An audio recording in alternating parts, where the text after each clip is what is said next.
Ahora puedes tener en tu dispositivo móvil la señal de TV USAC, la televisión alternativa. Ingresa a Play Store y descarga la aplicación Guateplay. Allí encontrarás el logotipo de TV USAC y con un solo clic ingresas para conectarte y disfrutar de nuestra programación, noticias, entrevistas, programas culturales y educativos, transmisiones en vivo y mucho más.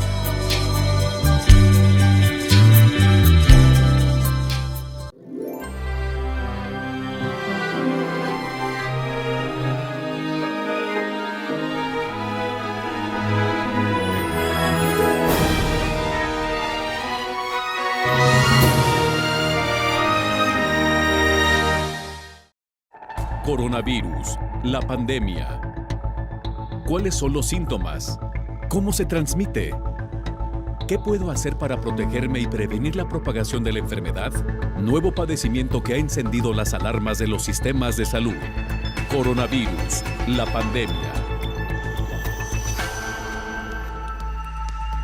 14 de abril del año 2021. Gracias por acompañarnos, por sintonizarnos en esta nueva emisión de Coronavirus, la pandemia. Le recordamos que este programa es una producción de la Universidad de Guadalajara que se transmite desde el foro de Canal 44 y que llega a México y América Latina gracias a la señal de las televisoras públicas que se suman a esta emisión. Saludamos con gusto también a nuestra audiencia en Radio Universidad de Guadalajara y les invitamos para que se queden con nosotros a lo largo de la siguiente hora. Hoy hablaremos en este programa sobre los avances y los recursos en fármacos para tratar COVID-19. El rezago más importante, sin duda, en esta pandemia, como se lo hemos contado a lo largo de nuestros programas, aún no existe un fármaco específico creado ex profeso para tratar COVID-19.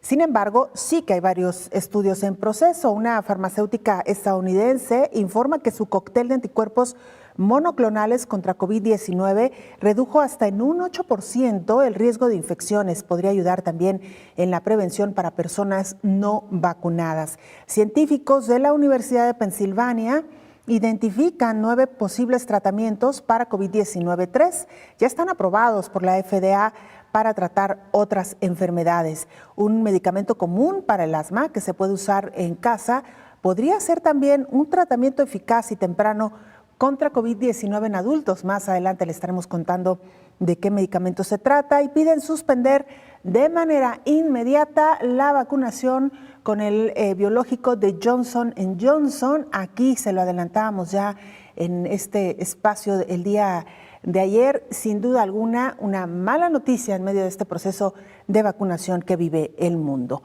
Vamos a la pieza que da contexto a nuestro programa de hoy. Es nuestra compañera Isaura López Villalobos quien la presenta. Medicamentos COVID-19 siguen siendo el talón de Aquiles de la ciencia médica.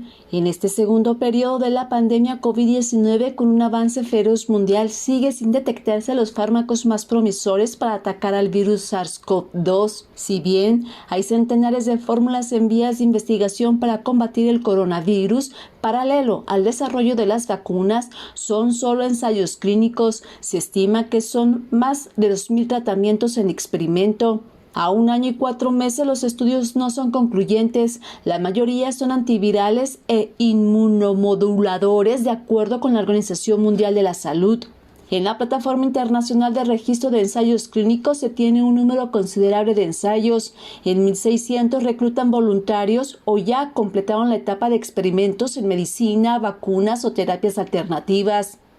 Entre los estudios destaca un suero desarrollado en Brasil, el cual ya inició las pruebas clínicas.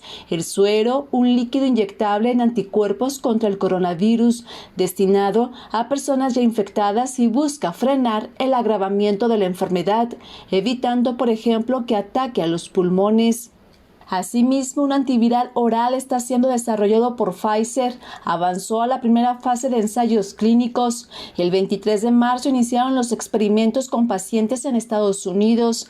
Está diseñado para usarse ante los primeros síntomas de la COVID-19.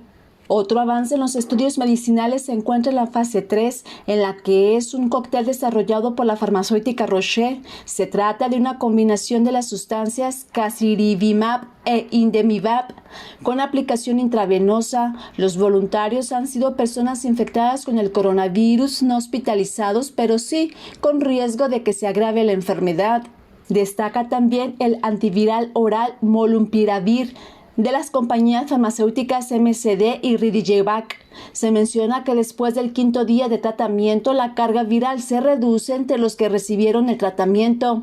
Los resultados de esos estudios fueron dados a conocer en marzo pasado. Sin embargo, los tratamientos usados para uso de acuerdo con la Agencia de Administración de Alimentos y Medicamentos ha sido aprobado hasta hoy. Remdesivir tiene una autorización de uso de emergencia. Además de que hay algunos medicamentos aprobados para otros usos también, están permitidos para tratar la COVID-19 como el antiinflamatorio baricitinib y la cortisona antiinflamatoria dexametasona.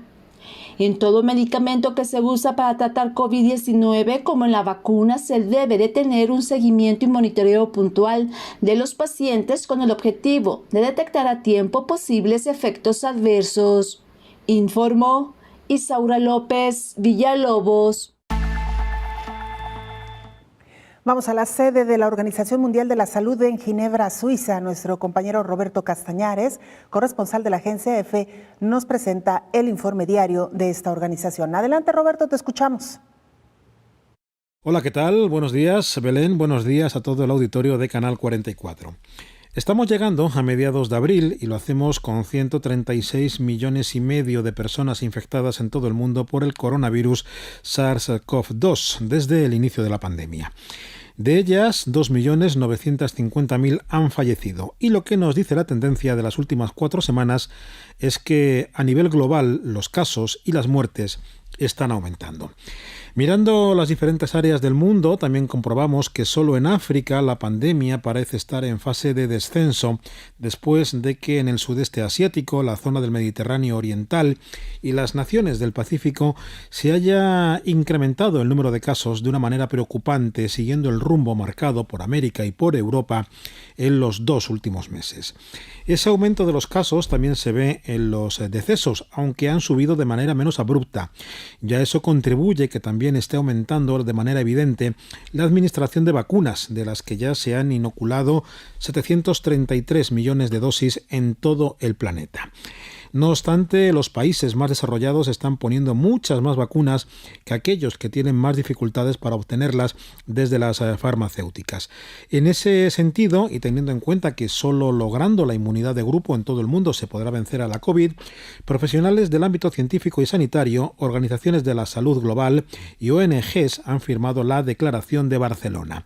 En ella piden la liberación temporal de las patentes que pesan sobre las vacunas contra la COVID-19, de modo que se pueda acelerar al máximo su producción y distribución mundial, tal y como ha pedido la Organización Mundial de la Salud. Representantes de entidades como Médicos Sin Fronteras, Médicos del Mundo, Oxfam Intermón y Amnistía Internacional hacen esta solicitud al considerar que es una cuestión de justicia y de eficacia. La declaración subraya que la liberación de patentes es una cuestión de ética médica, de salud global, de derechos humanos y también útil para prevenir la aparición y la diseminación de nuevas variantes de la COVID-19 en todo el mundo. Reportó desde Europa Roberto Castañares para el programa Coronavirus, la pandemia. Y se ha descubierto que algunos fármacos para tratar el asma reducen el tiempo de recuperación en pacientes con COVID no hospitalizados. La budesonida inhalada, un corticosteroide común, es el primer fármaco económico y ampliamente disponible que acorta los tiempos de recuperación en pacientes con COVID-19 mayores de 50 años que reciben tratamiento en casa y en otros entornos comunitarios, reporta el ensayo del Reino Unido con 1.779 participantes. El ensayo controlado aleatorio de plataforma fase 3 es el más grande del mundo para encontrar evidencia clara de un tratamiento COVID-19 efectivo para su uso en la comunidad que puede acortar significativamente el tiempo de recuperación. El reclutamiento para el brazo de budesonida ultrasonida inhalada del ensayo se detuvo el 31 de marzo de 2021, ya que en opinión del comité directivo del ensayo, se habían inscrito suficientes pacientes para establecer si el fármaco tenía algún beneficio significativo en el tiempo de recuperación. La obtención de más datos sobre las admisiones hospitalarias o la muerte era poco probable debido a la reducción del número de casos en el Reino Unido. El 32% de los que tomaron este fármaco inhalado, en comparación con el 22% en el grupo de atención habitual, se recuperaron en los primeros 14 días desde que se asignaron al azar al ensayo y posteriormente se mantuvieron bien hasta los 28 días. Los participantes en el grupo del fármaco también reportaron un mayor bienestar después de 2 semanas. Se pidió a los pacientes tratados con este medicamento que inhalaran 800 microgramos 2 veces al día durante 14 días y se les realizó un seguimiento durante 28 días. Todos los pacientes tenían más de 50 años con una condición de salud subyacente que los ponía en mayor riesgo de enfermedad grave por COVID-19 o tenían más de 65 años. El profesor Chris Butler, del Departamento de Ciencias de la Salud de Atención Primaria Nuffield de la Universidad de Oxford, dijo que se ha encontrado evidencia de que un medicamento relativamente barato y ampliamente disponible con muy pocos efectos secundarios ayuda a las personas con mayor riesgo de peores resultados de COVID-19 a recuperarse más rápido, mantenerse mejor una vez que se sienten recuperados y mejorar su bienestar, informó Elizabeth Ortiz.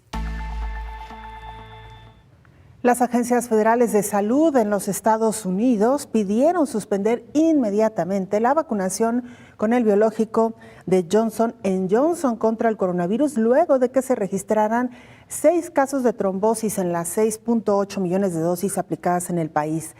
Tanto la Administración de Medicamentos y Alimentos como los Centros para el Control y la Prevención de Enfermedades de Estados Unidos detuvieron la distribución y aplicación en los centros de vacunación federales y pidieron a las autoridades estatales hacer lo mismo. Recomendamos una pausa en el uso de esta vacuna por precaución, informaron los centros de control a través de un tuit en su cuenta oficial. La suspensión también fue adoptada en la Unión Europea, donde la farmacéutica detuvo la distribución de la vacuna, así como en Sudáfrica, país que ya aplicó 300,000 dosis al personal sanitario. La FDA detalló que está revisando los datos que involucran 6 casos reportados en Estados Unidos de un tipo de coágulo sanguíneo raro y grave en individuos que recibieron la vacuna. Estos eventos son hasta ahora extremadamente inusuales, enfatizó el organismo. Los centros de control convocarán a una reunión del Comité Asesor sobre prácticas de inmunización para estudiar a profundidad estos casos y evaluar su importancia. Todos los casos de trombosis registrados hasta ahora se dieron en mujeres entre 18 y 48 años, según información del The New York Times. Una de ellas murió en el estado de Nebraska y otras se encuentran hospitalizadas en condición crítica. Luego del anuncio en Estados Unidos, la comisionada de Sanidad y Seguridad Alimentaria de la Unión Europea confirmó la suspensión de la distribución de la vacuna de Johnson & Johnson y dijo que la seguridad es siempre primordial. Las entregas de dosis a países del bloque europeo habían empezado apenas 24 horas de la suspensión en Estados Unidos. No se habían aplicado todavía. En Sudáfrica, la vacuna de Johnson & Johnson fue priorizada después de que estudios mostraron que tenía una tasa de protección más alta contra la variante de COVID-19 surgida en ese país que otras fórmulas. Desde mediados de febrero, unas 300,000 dosis fueron aplicadas a trabajadores sanitarios principalmente. Así que finalmente se decidió suspender su aplicación. El estudio clínico del cóctel de anticuerpos monoclonales contra COVID-19 para prevenir la enfermedad da resultados positivos de acuerdo con investigadores. Adelantó la farmacéutica estadounidense Regeneron que su cóctel de anticuerpos monoclonales contra la COVID-19, el Regenco, redujo hasta un 8% el riesgo de infecciones sintomáticas en un estudio, lo que podría ayudar en la prevención para personas no vacunadas. En un comunicado, la firma publicó los datos positivos de su fármaco, que se encuentra en la tercera fase de un ensayo clínico en conjunto con el Instituto Nacional de Alergia y Enfermedades Infecciosas de Estados Unidos, para valorar su capacidad de reducir el riesgo de infección en hogares Gales, donde hay un caso positivo. El ensayo aún no ha sido sometido a una revisión de pares, pero han participado más de 1.500 personas sanas y sin anticuerpos que vivían en el mismo hogar que otra persona infectada con el coronavirus y que recibieron una dosis del tratamiento o un placebo. Después de un mes, solo 1.5% de los pacientes en estudio que habían recibido Regenco se contagiaron de COVID-19 frente al 7.8% de los que habían recibido placebo, lo que supone una reducción del riesgo de 81% de acuerdo con los datos analizados por los especialistas. El laboratorio explicó que compartirá sus datos con la FDA estadounidense y adelantó que pedirá una ampliación de su autorización para uso de emergencia que ya posee para incluir la prevención de COVID-19 en poblaciones apropiadas, informó Rocío López Fonseca.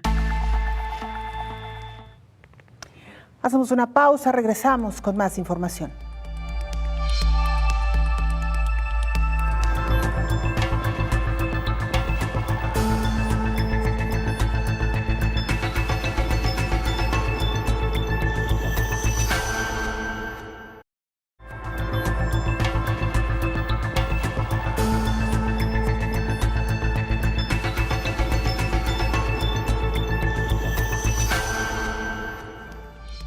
Nuevos estudios en torno a las vacunas han demostrado que todos estos biológicos son eficaces aún frente a la variante británica. El incremento de casos de COVID en Europa se atribuye a la variante británica B117, principalmente porque es más contagiosa que la original china.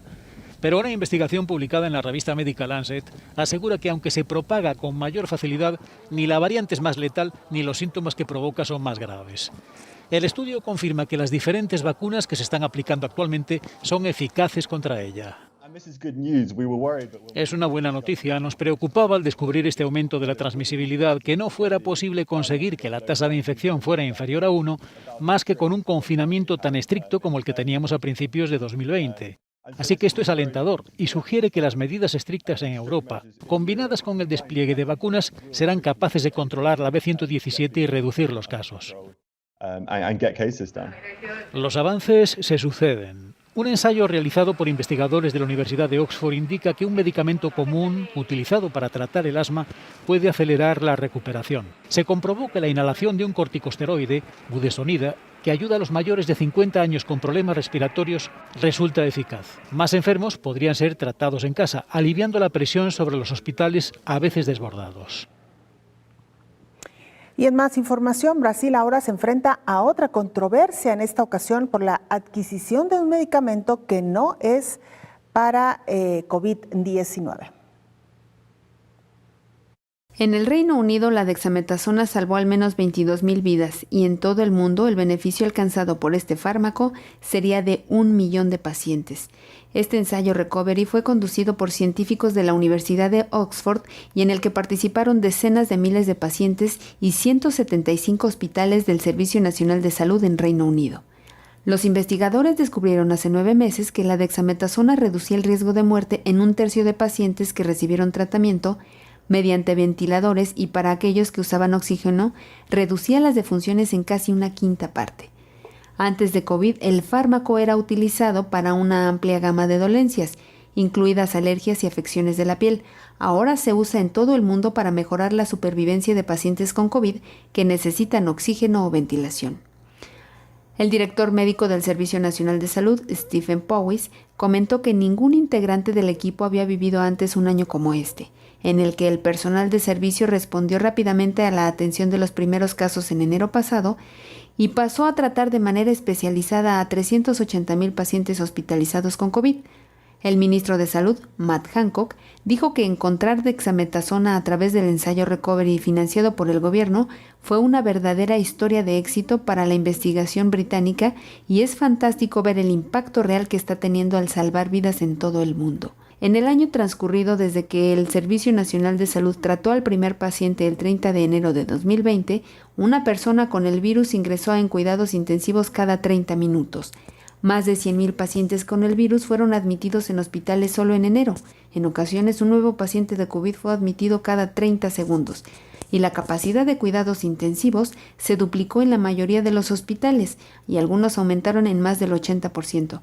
En cada punto de la pandemia, el Servicio Nacional de Salud británico atendió al doble de pacientes hospitalizados por motivos no relacionados con COVID que con la infección por SARS-CoV-2, informó Elizabeth Ortiz. Sin duda alguna, la dexametasona se ha convertido en una de las grandes aliadas en esta batalla contra COVID-19. Más adelante, por supuesto, hablaremos con detalle de este medicamento. Mientras tanto, le contaba a usted que en Brasil se enfrenta una nueva controversia, en esta ocasión por la adquisición de un medicamento que no es para COVID. Otra vez Brasil en la controversia. Ahora es por la presunta compra millonaria de un fármaco que no funcionó como esperaban para atender la COVID.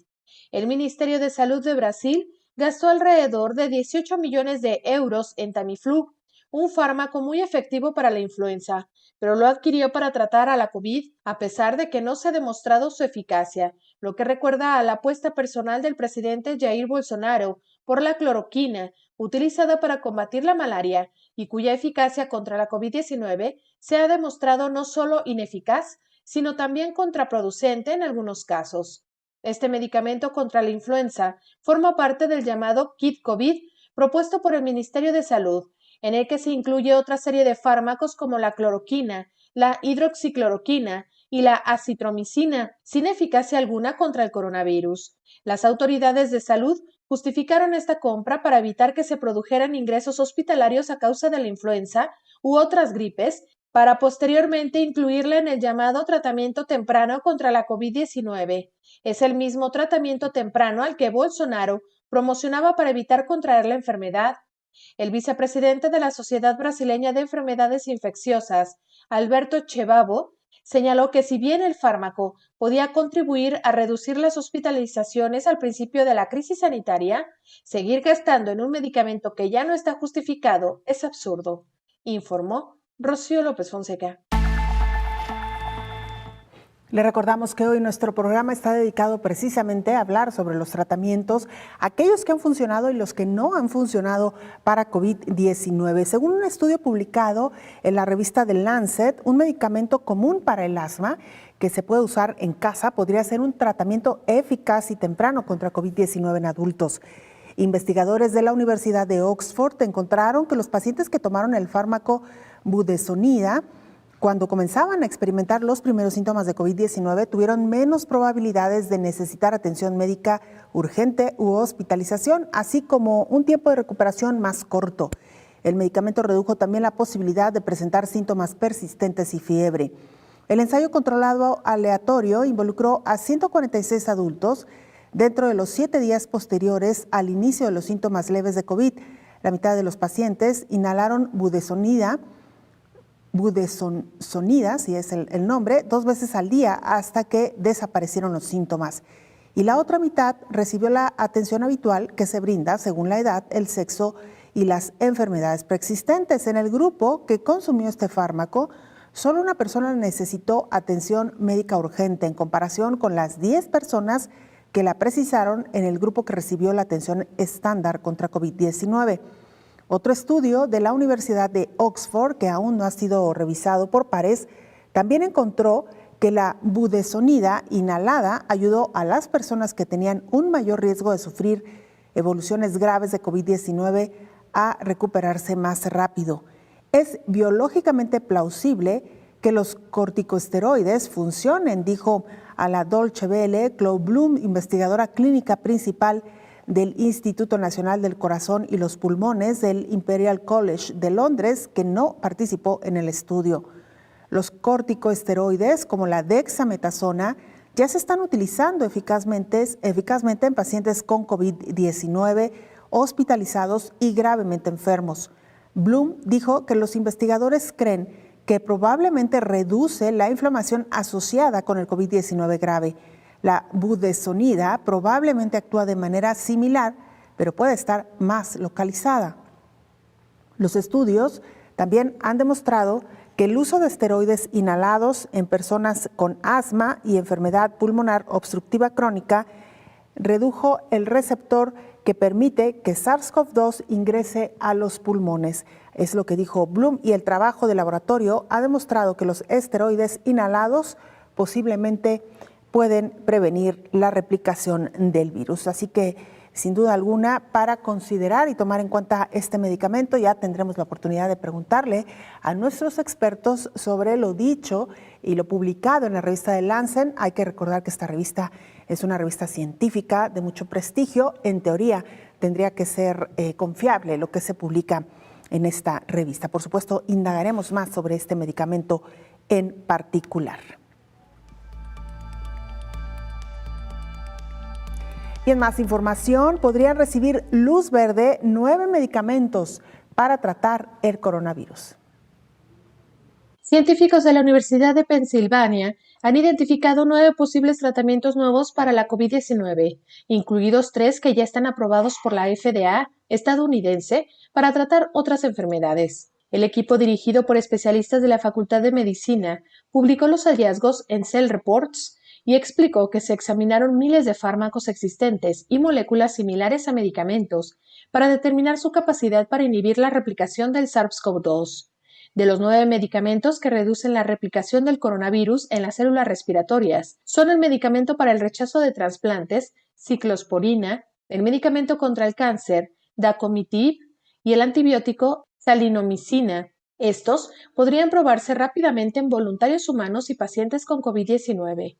Los experimentos también arrojaron luz sobre los procesos clave que usa el coronavirus para infectar diferentes células y encontrar que el medicamento antiviral Remdesivir, que tiene una autorización de uso de emergencia de la FDA para el tratamiento de COVID-19, parece funcionar contra el virus en las pruebas de cultivo celular en las vías respiratorias, mientras que la hidroxicloroquina no, informó Rocío López Fonseca.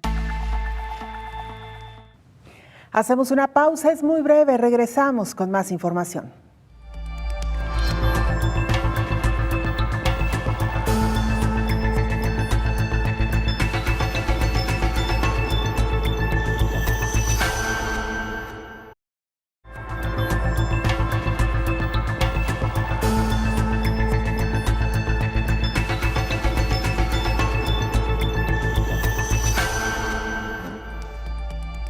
Estamos de regreso en esta primera emisión de Señal Informativa.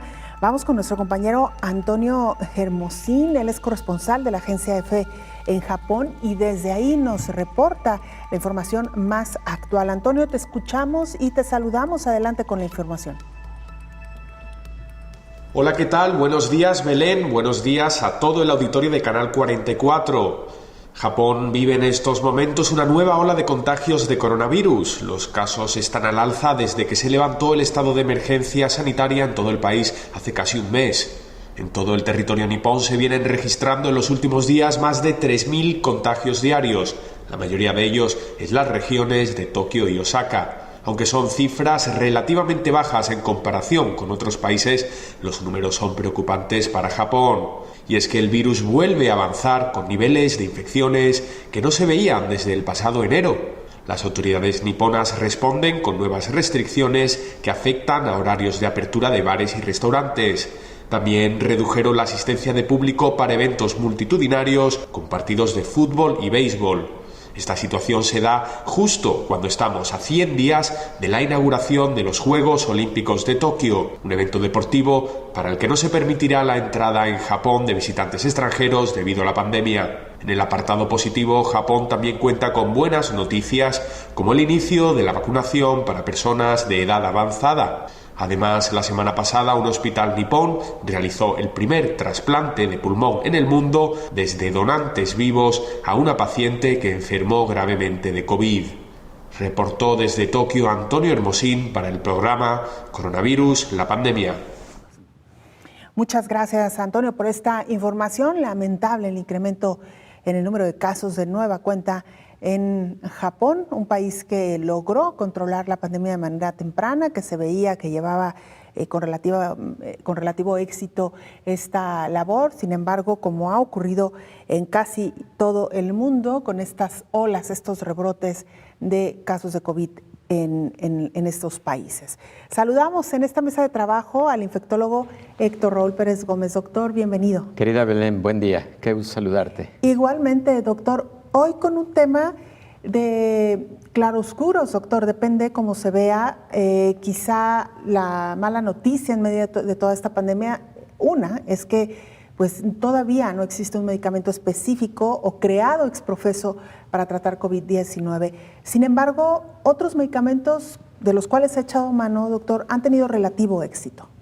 Sí, Belén, algunos de estos fármacos son conocidos como de reposicionamiento, es decir, fármacos que tuvieron utilidad con algunas patologías previas y que ahora están en ensayos clínicos para tratamiento de pacientes con COVID-19. El ejemplo más palpable, importante, es Remdesivir. Remdesivir fue un fármaco que se desarrolló para el tratamiento de otros coronavirus, incluso para el tratamiento de ébola, y cuando aparece COVID-19 es uno de los fármacos que empieza a estudiarse con ensayos clínicos bien diseñados, comparativos, aleatorios, y que dio como, que dio como resultado una disminución de la mortalidad en pacientes graves, también una disminución en la estancia hospitalaria de pacientes graves, evidentemente, o críticos, y también una reducción en la posibilidad de que los pacientes en estado grave evolucionaran a estado crítico, con necesidad de intubación endotraqueal, etc.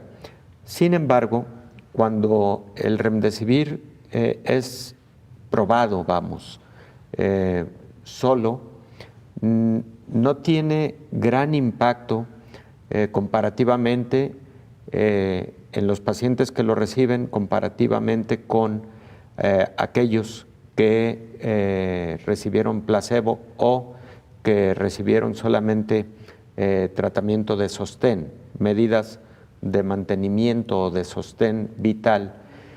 Y eso llevó a que se generaran nuevos ensayos clínicos en donde se encontró finalmente, y esa es una primera conclusión respecto específicamente de Remdesivir, llevó a ensayos clínicos utilizando Remdesivir de manera conjunta con ya sea dexametasona, metilprednisolona, pero sobre todo con inhibidores de citocinas proinflamatorias. Uno de esos inhibidores de citocinas proinflamatorias se llama baricitinib. Entonces, en la actualidad, con relación a Remdesivir, que es uno de los fármacos más utilizados como antiviral en COVID-19, la conclusión de la Infectious Diseases Society of America es la siguiente: el Remdesivir se utilizaría exclusivamente en pacientes graves, preferentemente que todavía no se encuentren intubados, pero deberá utilizarse de manera conjunta con un inhibidor de citoquinas, como por ejemplo tocilizumab o baricitinib. Hay otros que también han estado en ensayos clínicos, pero estos dos, que por cierto existen en el mercado, han mostrado entonces que de manera conjunta sí se reduce la letalidad, sí se reduce el riesgo de que el paciente llegue a necesitar intubación endotraqueal, y se ha reducido también la estancia hospitalaria. Esa es una primera conclusión respecto de ensayos clínicos de estos fármacos de reposicionamiento. Hay algunos fármacos en este momento en ensayos clínicos, no están todavía en fase 3. Algunos de estos fármacos, por ejemplo,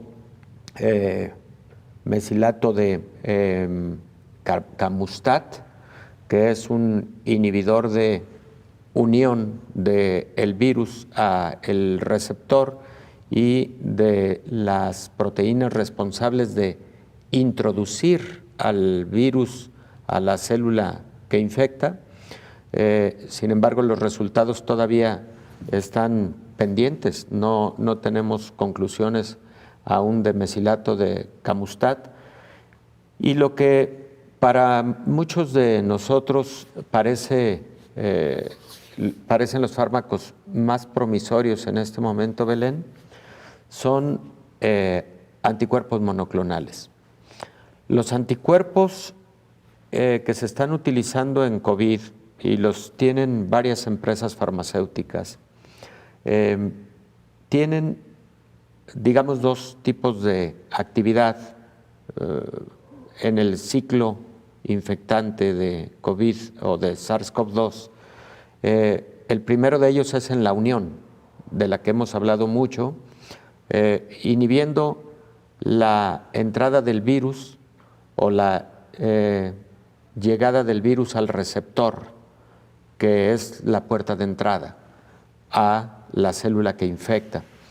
Y los otros anticuerpos monoclonales actúan inhibiendo la respuesta inmune de particularmente citocinas proinflamatorias. Estos anticuerpos sí se encuentran en este momento en ensayos clínicos de fase 3. Considero que muchos de los resultados finales los vamos a tener incluso a finales de abril, principios de mayo, y es altamente probable que sí se agilice la autorización por parte de agencias regulatorias, porque en algunos estudios preliminares los resultados son muy promisorios. Ahora, ¿en qué tipo de pacientes se están utilizando particularmente estos medicamentos? En pacientes que todavía se encuentran en ambulatorios, digamos que en la fase de entre moderada y grave, pero que no han requerido hospitalización, que la mayor parte de estos ensayos han sido mayores de 18 años, menores de 90 años de edad, pero esto seguramente se va a abrir a otras poblaciones, y que no tengan enfermedades debilitantes del sistema inmune, como por ejemplo enfermedades autoinmunes, enfermedades reumatológicas, etc. Son ensayos clínicos que sí han incluido a pacientes con algunas comorbilidades, Belén, diabetes, hipertensión, obesidad, etcétera, como es en la vida real la mayor parte de los pacientes con COVID. Entonces, insisto en que para la primera quincena de mayo, a más tardar, seguramente tendremos los resultados finales de algunos de estos ensayos utilizando anticuerpos monoclonales que me parecen muy promisorios y que pueden cambiar mucho el curso de la pandemia. Doctor, justo cuando usted mencionaba este último tratamiento, justo le quería preguntar si hasta ahora solamente se tenían medicamentos para tratar la fase aguda de la enfermedad, como las inflamaciones severas, pacientes que ya están incluso en terapia intensiva, y usted nos explicaba al principio cómo remdesivir o la dexametasona han funcionado. Y ahora estos nuevos tratamientos, doctor, intervienen entonces, digamos, en la fase media de la enfermedad. Sí. ¿Nos haría falta un medicamento que actuara todavía más temprano, doctor? Sí, definitivamente, Belén. Nos haría falta un fármaco, número 1, que tuviera una muy buena actividad antiviral. 2, efectivamente, que se pudiera utilizar desde las fases muy iniciales de la enfermedad, incluso desde las fases previas a la aparición de sintomatología, por ejemplo, En pacientes que tuvieron contacto, que se realizan una prueba de diagnóstico, PCR o antígeno en exudado nasal, por ejemplo, resultan positivos, están entonces en la fase presintomática y posiblemente ahí algunos fármacos antivirales podrían utilizarse para evitar efectivamente eso, la evolución a otros momentos de la enfermedad en donde aparece la respuesta inflamatoria y en donde es más difícil controlar esa respuesta inflamatoria, que es la que genera el daño principal en los pacientes con COVID que evolucionan a la gravedad o al estado crítico. Sin duda alguna, muy interesante. Doctor, hay algunos fármacos que ya se están estudiando también, y lo decíamos en titulares, algunos que son para otras enfermedades, uno en particular que ha publicado la revista The Lancet. Doctor, si le parece, después de la pausa, regresamos con esta información. Usted no se vaya, con volvemos. Mucho gusto.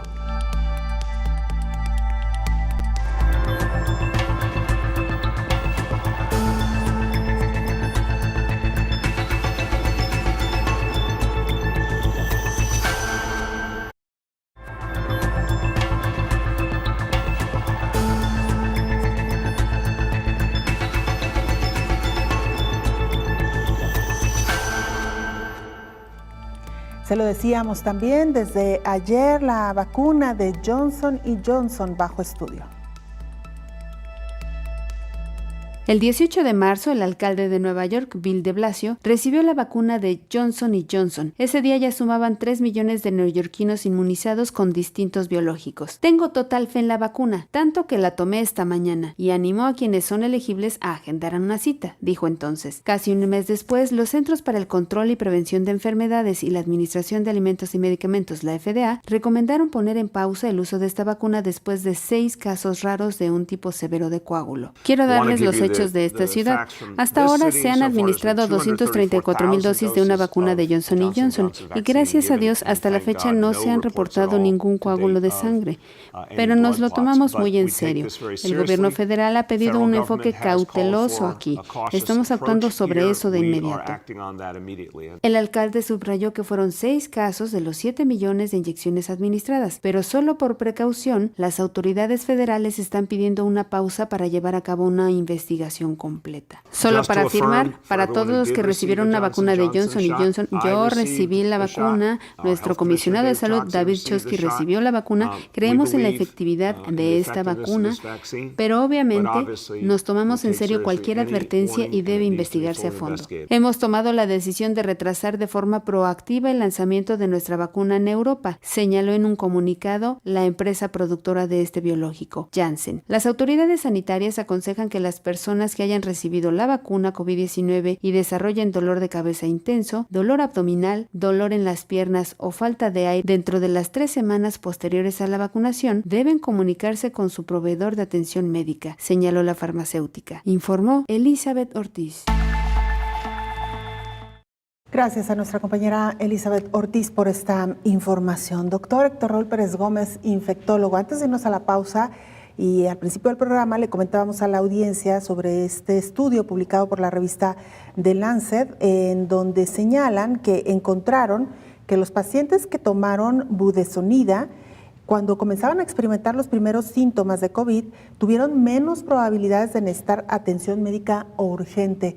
¿Qué tan funcional podría ser este medicamento que entendemos, doctor, se utiliza para tratar episodios de asma? Nos hemos encontrado a lo largo de la pandemia grandes sorpresas con fármacos que históricamente no son antivirales, que no tenían que ver nada con actividad antiviral y que en virtud de estarse utilizando de manera frecuente y habiéndose encontrado algunos beneficios en pacientes que los fueron recibiendo, como el caso de budesonida, pero en un momento te comento también el caso de famotidina, que es un medicamento para enfermedad acidopéptica, como gastritis, duodenitis, esofagitis, etc. En pacientes que los que los recibieron comparativamente con quienes no los recibieron, y al hacer análisis retrospectivos de un modelo que se conoce como casos y controles en metodología de la investigación clínica, pues encontraron esas diferencias de que les fue mejor a quienes lo recibieron comparativamente con quienes no recibieron estos fármacos.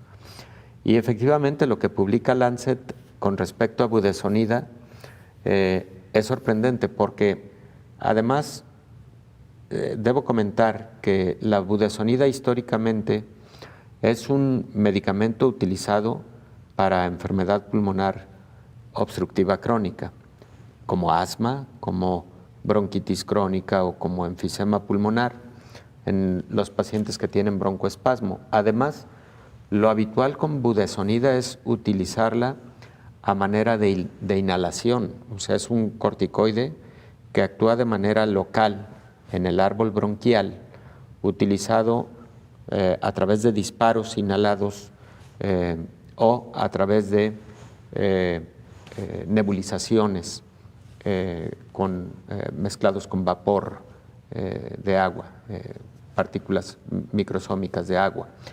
Entonces, el estudio sorprendentemente habla de que los pacientes que acaban de recibir budesonida pueden tener un mejor curso de la enfermedad, y se empieza a estudiar la posibilidad de que estos medicamentos, parecido a lo que ocurre con dexametasona o parecido a lo que ocurre con metilprednisolona, siendo un corticoide que va a actuar primero de forma local en las vías respiratorias, pero que también puede actuar por vía sistémica, porque son fármacos que sí van a tener absorción a través del alveolo pulmonar, podrían entonces tener un efecto interesante al inhibir la respuesta inflamatoria de manera temprana.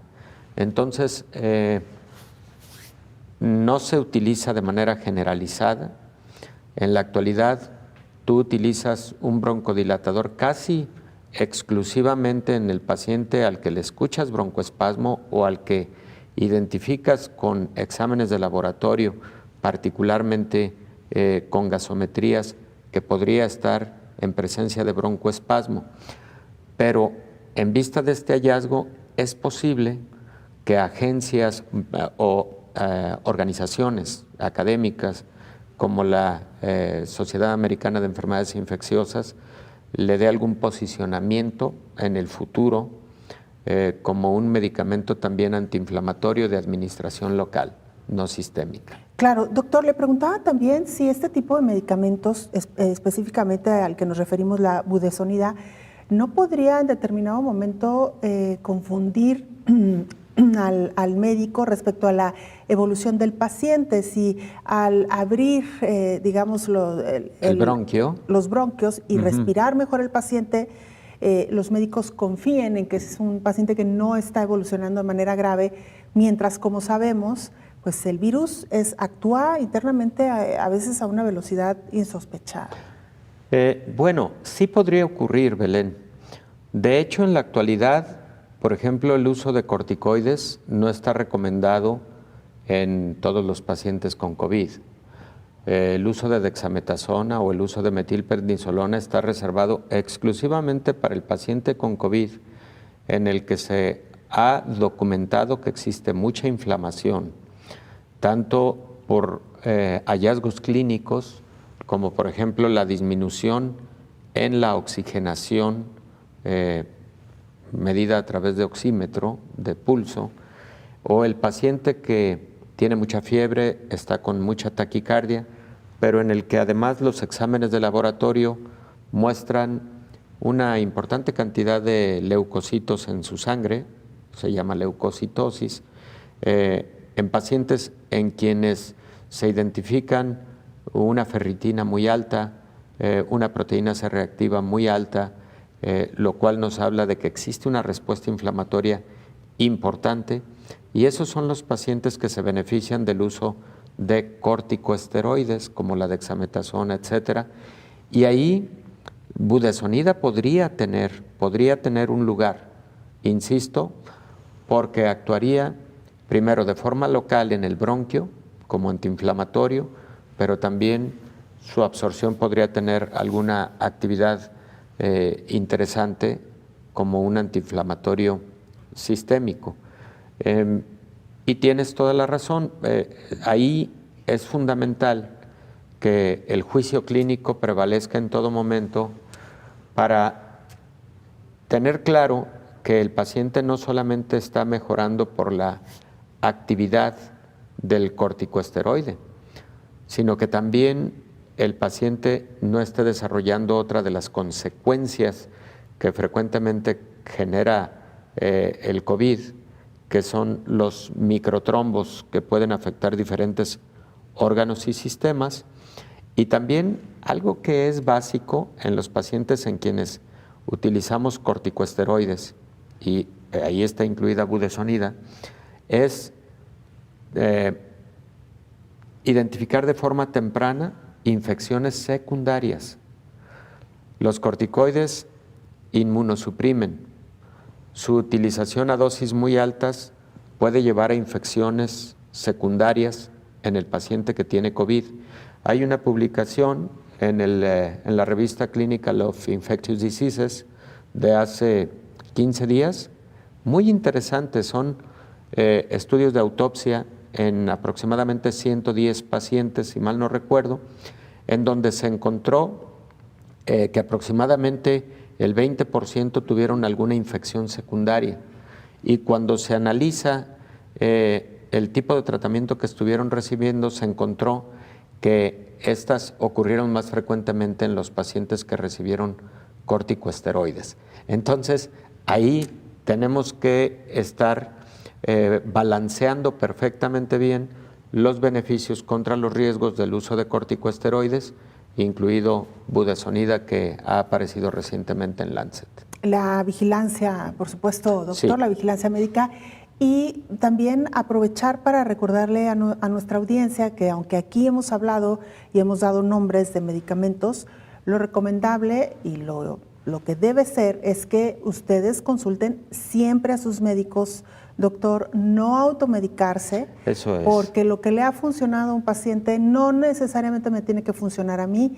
Cada paciente es individual, cada uno tendrá su condición, y lo que usted decía, doctor, habrá medicamentos que incluso puedan generar una reacción adversa, y esa incluso debe estar muy vigilada por el médico. Así que pues hablamos de estos temas para medir un poco cómo vamos en cuanto al avance científico, pero definitivamente en cuestión de medicamentos la batuta la llevará siempre el médico. Qué bueno que haces el comentario, Belén. Sí, este programa se ha caracterizado por intentar dar la información de lo que se va generando en cuanto a resultados científicos de estudios, ensayos clínicos, de investigación básica, etcétera.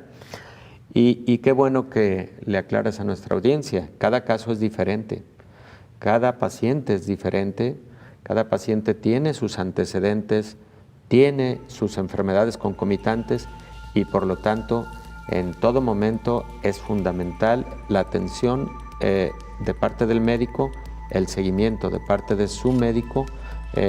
Estos son solamente comentarios relativos a ensayos clínicos que van surgiendo de las investigaciones científicas. Doctor, muchas gracias como siempre, gracias por acompañarnos. Al contrario, Belén, con todo gusto, a la orden siempre. Gracias, doctor, nos vamos, gracias por habernos acompañado. Coronavirus, la pandemia.